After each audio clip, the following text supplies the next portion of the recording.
Welcome to ఆదే TV. మనతో పాటు గ్రూప్ 1 అభ్యర్థి రెడ్డి ఉన్నారు. ఆమెను అడిగి తెలుసుకునే ప్రయత్నం చేద్దాం. చెప్పండి మేడం, ఈరోజు కోర్టు ఇచ్చిన తీర్పును ఎట్లా చూస్తున్నారు? ఈ గ్రూప్ 1 అభ్యర్థుల విషయం. ఈ కోర్టు ఇచ్చిన తీర్పు నేనైతే ప్రభుత్వం మీద విజయం లాగానే చూస్తున్నా అండి. ఎందుకంటే ముందు నుంచి గ్రూప్ 1 వీళ్ళు రీనోటిఫికేషన్ వేసిన దగ్గర నుంచి మేము కొన్ని ఆరోపణలు చేస్తూ వచ్చినాము, కొన్ని హెచ్చరికలు కూడా చేసినాము. ఇట్లా పెడితే కాదు, అన్యాయం జరుగుతుంది అని చాలా రకాలుగా ఆరోపణలు చేసినాము, హెచ్చరికలు చేసినాము. ఇది కరెక్ట్ కాదు, ఇట్లా చేయండి అని అపీల్స్ చేసినాం. బట్ ఏ ఒక్కటి కూడా ప్రభుత్వం కన్సిడర్ చేయలేదు. సో మాకు ఆఖరిగున్న ఏముంటుంది, కోర్టు మెట్లు ఎక్కినాం. కోర్టులో ఆబ్వియస్గా మేము ఆరోపణలు చేసిన ప్రతిసారి ఏమంటూ వచ్చినారంటే ఇదంతా రాజకీయ ప్రోద్బలంతో చేస్తున్న ఆరోపణలు, ఇందులో ఏది నిజం లేదు కాబట్టి మేము వీటిని పట్టించుకోమన్నట్లు వ్యవహరించింది. కానీ ఈరోజు అదే ఆరోపణలు బేస్ చేసుకొని కోర్టులో న్యాయం జరిగింది కదా. కోర్టు తీర్పు ఏమని ఇచ్చింది, రీఎవాల్యుయేషన్ కానీ రీమెయిన్స్ కానీ పెట్టమని చెప్పింది. అంటే దాని అర్థం ఏంది, మేము చేసిన ఆరోపణలన్నీ కరెక్ట్ అనే కదా. కరెక్ట్ కాబట్టే కోర్టు నమ్మింది, కాబట్టే ఇచ్చింది. సో తప్పు జరిగింది అని మేము హెచ్చరించినా కానీ ప్రభుత్వం స్పందించలేదు. కానీ మీరు చూసుకుంటే గ్రూప్ 1కి సంబంధించి అనేక రకాలుగా అనేక దశల్లో ఇబ్బందులు జరుగుతూ వచ్చినాయి. క్యాన్సిలేషన్స్ అయినాయి, ఎగ్జామ్స్ అవన్నీ. గత ప్రభుత్వం టైంలో పేపర్ లీకేజ్ జరిగింది. మీ గత ప్రభుత్వం కంటే మేము చాలా మెరుగ్గా ఎగ్జామ్ కండక్ట్ చేసినామని దొరికిన స్టేజ్ మీదల్లా డబ్బాలు కొట్టుకుంటూ వచ్చినారు. సో ఇప్పుడు నేను అదే క్వశ్చన్ చేస్తున్నా సీఎం రేవంత్ రెడ్డి గారిని. గత ప్రభుత్వం పేపర్ లీకేజ్ అయిందని చెప్పి మీరు మాట్లాడారు కదా. గత ప్రభుత్వంలో పేపర్ లీకేజ్ అయినా కూడా గవర్నమెంట్ బయట పెట్టి దాన్ని ఏం చేసినారు, వాలంటరీగా ఎగ్జామ్స్ క్యాన్సిల్ చేసినారు. ఆ లీకేజ్లో ఏవే పేపర్స్ ఇన్వాల్వ్ అయ్యినో వాలంటరీగా ఎగ్జామ్ క్యాన్సిల్ చేసినారు. మరి ఇప్పుడు నువ్వేం చేయబోతున్నావు? నువ్వు కూడా నీ నిజాయితీ నిరూపించుకోవాలంటే నువ్వు కూడా ఇప్పుడు రీమెయిన్స్ పెట్టాలి. రీఎవాల్యుయేషన్ కన్సిడర్ చేయకుండా రీమెయిన్స్ పెట్టాలి, లేదా ప్రిలిమ్స్ నుంచి నువ్వు స్టార్ట్ చేయాలి. అంటే ఏది బెటర్, ఏది ఎక్కువ మందికి న్యాయం జరుగుతుందో ఆ రకంగా నువ్వు ఆలోచించి అడుగులు వేయాలి. ఆల్రెడీ సెలెక్ట్ అయిన అభ్యర్థుల పరిస్థితి ఏంటి మరి? ఇప్పుడు రీ ఎగ్జామ్ పెడితే ఏ విధంగా ఉండబోతుంది ముందు?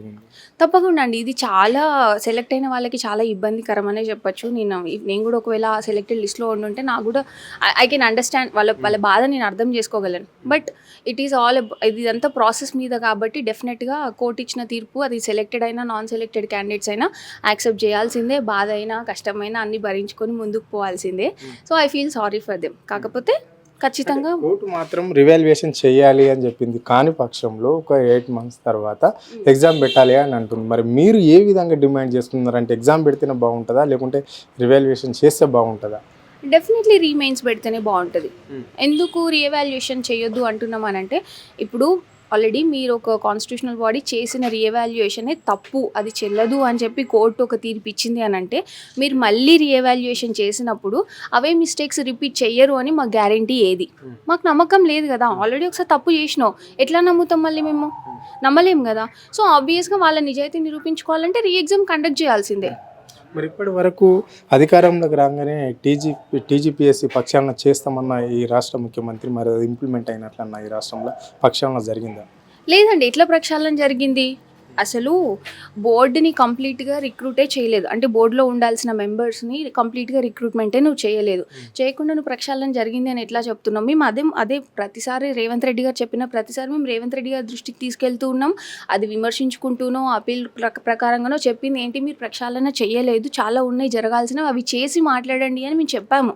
ప్రతిదీ డీటెయిల్డ్గా బిఫోర్ ఎలక్షన్స్ కూడా చెప్పినాము. ఆఫ్టర్ ఎలక్షన్స్ కూడా కొన్ని అపీల్స్ ద్వారా అది టీజీపీఎస్సీ చైర్మన్కి కానీ లేకపోతే ఏమంటారు గవర్నమెంట్లో ఉండే ప్రతినిధులకు కానీ మేము ఇచ్చినాం. ఎన్ని రకాలుగా చెప్పాలో అన్ని రకాలుగా చెప్పినా కానీ చేయకుండా మేము ప్రక్షాళన చేసినాం.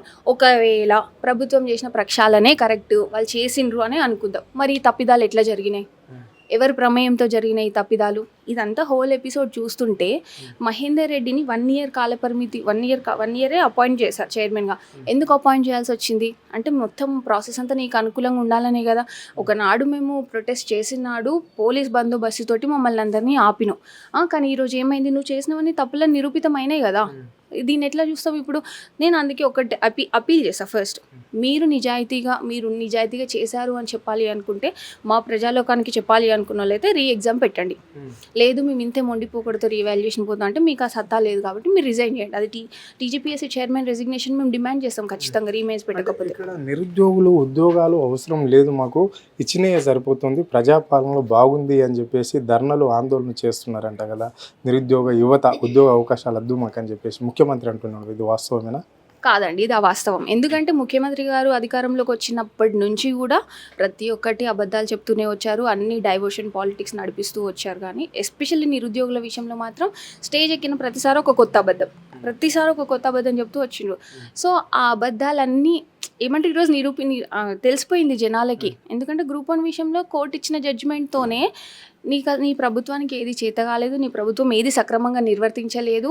గ్రూప్ 1 కూడా ఏమన్నారు, పేపర్ లీకేజ్ చేసిరు, మేము చాలా కరెక్ట్గా పక్కడబందీ ఎగ్జామ్ కండక్ట్ చేసినామని డబ్బాలు కొట్టినారు. మరి ఏది పక్కడబందీ కండక్ట్ చేస్తే ఎగ్జామ్ రీఎవాల్యుయేషన్ జడ్జిమెంట్ ఎందుకు వచ్చింది? అందులో మీ తప్పులు ఉన్నాయి కదా.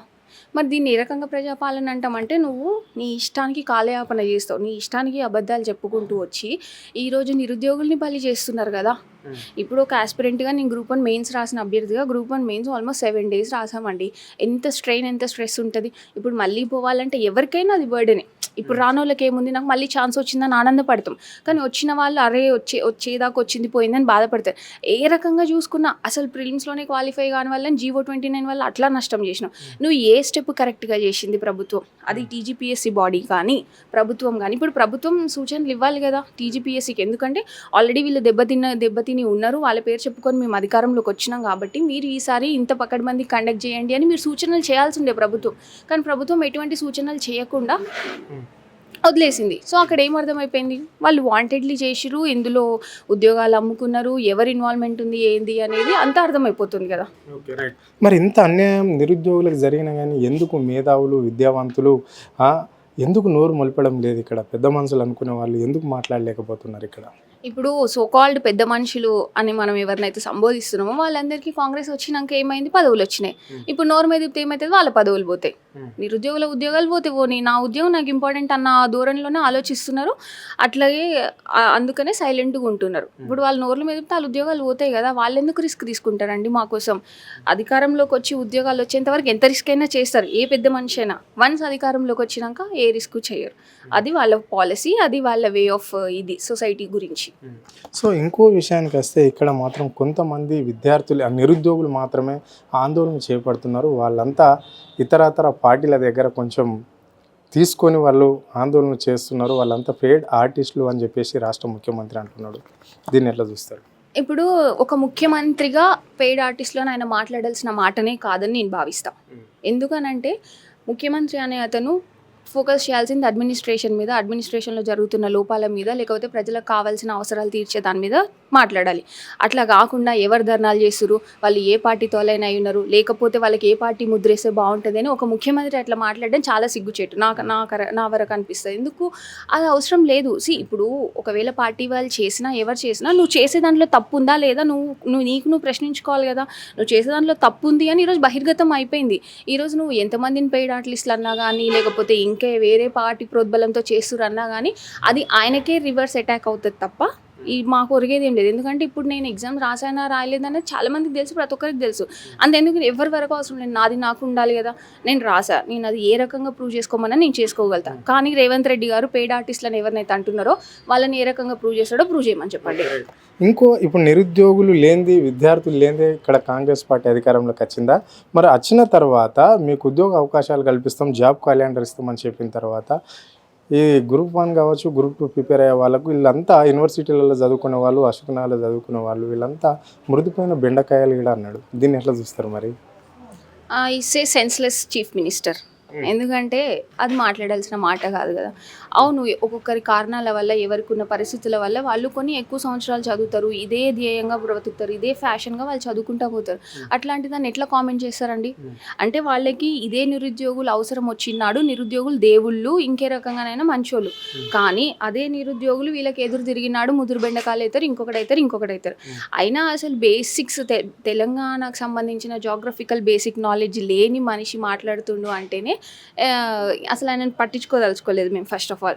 కాకపోతే ఆయన ఏమంటాడంటే అట్లా అనేస్తే, ఒక మాట అనేస్తే వీళ్ళు భయపడి బయటకు రారేమో, లేకపోతే ఇంకొక కారణాలతో బయటకు రారనుకుంటారు. కానీ నువ్వు అన్నా కొద్దీ ఇంకా రెచ్చిపోతారు, కానీ ఎవ్వరు కామ్ డౌన్ గారు. సో అదొక్కటి ముఖ్యమంత్రి రియలైజ్ అయిన రోజు కొంచెం బెటర్ అడ్మినిస్ట్రేషన్ చూస్తాం మనం. చివరిగా అంటే ఇక్కడ అధికారంలోకి రాగానే కాంగ్రెస్ పార్టీ ఉమెన్ రిజర్వేషన్ చేస్తాము అని చెప్పేసి కూడా ఎన్నికల మేనిఫెస్టోలో పెట్టింది. ఇప్పటికి దాదాపుగా 22 నెలలు అవుతుంది అధికారంలోకి వచ్చి. మరి అది ఎంతవరకు ఇంప్లిమెంట్ అయింది? ఉమెన్ రిజర్వేషన్ మీరు అనేది రిక్రూట్మెంట్లో అంటున్నారా? లైక్ రాష్ట్రంలో రిక్రూట్మెంట్ రిక్రూట్మెంట్లో అయితే ఉమెన్ రిజర్వేషన్ 33% అనేది ఇంప్లిమెంట్ చేయట్లేదు. టీజీపీఎస్సీ చేయట్లేదు. మరి దాన్నే చేయలేనోడు రేపొద్దున అసెంబ్లీ సీట్లలో ఏం చేస్తాడు? Very simple. Unless and until మనకు కాన్స్టిట్యూషనల్ అమెండ్మెంట్ అయితే అది ఆప్షన్ ఉండదు. రేవంత్ రెడ్డి గారు ఇంకెవరైనా ఆ ప్లేస్లో ఎవరున్నా చేయాల్సిందే కాబట్టి చేస్తారేమో. అది ఇంకా మనకు వచ్చింది కానీ పాపులేషన్ సెన్సెస్ అయిన తర్వాత డీలిమిటేషన్ అయిన తర్వాత ఇంప్లిమెంటేషన్లోకి వస్తుంది కాబట్టి ఇంకా కొంచెం టైం ఉంది దానికి. ఆ టైం కోసం మనం చూడాలి చేస్తారా చేయరా అనేది. కానీ రిక్రూట్మెంట్లోకి వచ్చేటప్పటికి మాత్రం రేవంత్ రెడ్డి చేయట్లేదు. ఆయన దృష్టికి ఎన్నిసార్లు తీసుకుపోయినా కానీ అది ఆయనకు చెవిన పట్టనట్టే ఉంటున్నాడు. దాని గురించి కూడా చాలా కాన్సిక్వెన్సెస్ ఎదుర్కోవాల్సి ఉంటుంది రేవంత్ రెడ్డి గారు. ఇది చివరిగా ఒకటే విషయం, కోర్టును ఏదైతే కోర్టు తీర్పు ఇచ్చిందో ఆ కోర్టు తీర్పుని మేము స్వాగతిస్తున్నాము. కంపల్సరీ ఇక్కడ మళ్ళీ ఎగ్జామ్ పెట్టాలి అని చెప్పేసి ఇక్కడ నిరుద్యోగ యువత మాత్రము బబోల పడుతున్నది. అంటే కాంగ్రెస్ పార్టీ కావాలనే కొంతమంది చేతులు జిక్కిచ్చి వాళ్ళని కావాలనే ఇబ్బందులు పెడుతున్నది. సో మళ్ళీ ఇక్కడ ఎగ్జామ్ పెడితే పోయేది ఏముంది? టీజీపీఎస్సీ పక్షాలను చేస్తామన్నారు. ఇప్పటి వరకు కూడా ఇక్కడ చేయని పరిస్థితి ఉంది కాబట్టి మళ్ళీ మాకు అనుమానం వస్తుంది, ఎగ్జామే పెట్టాలి అని చెప్పేసి వాళ్ళు డిమాండ్ చేయడం అనేది అయితే జరిగింది. అంటే ఇక్కడ కేవలం నిరుద్యోగులను వాళ్ళ రాజకీయ పదవుల కోసం కొంతమంది వాళ్ళను వాడుకున్నారు తప్ప కానీ నిరుద్యోగులకు చేసింది ఏం లేదు. ఇంత జరిగినా కానీ ఏ ఒక్క విద్యావంతుడు కావచ్చు, మేధావులు కావచ్చు, ప్రొఫెసర్లు కావచ్చు ఎందుకు మాట్లాడలేరు అని చెప్పేసి ఆమె ఆవేదన వ్యక్తం చేయడం అనేది అయితే జరిగింది. కెమెరా పర్సన్ రఘుతో, అరుణ్, ఆద్య టీవీ, హైదరాబాద్.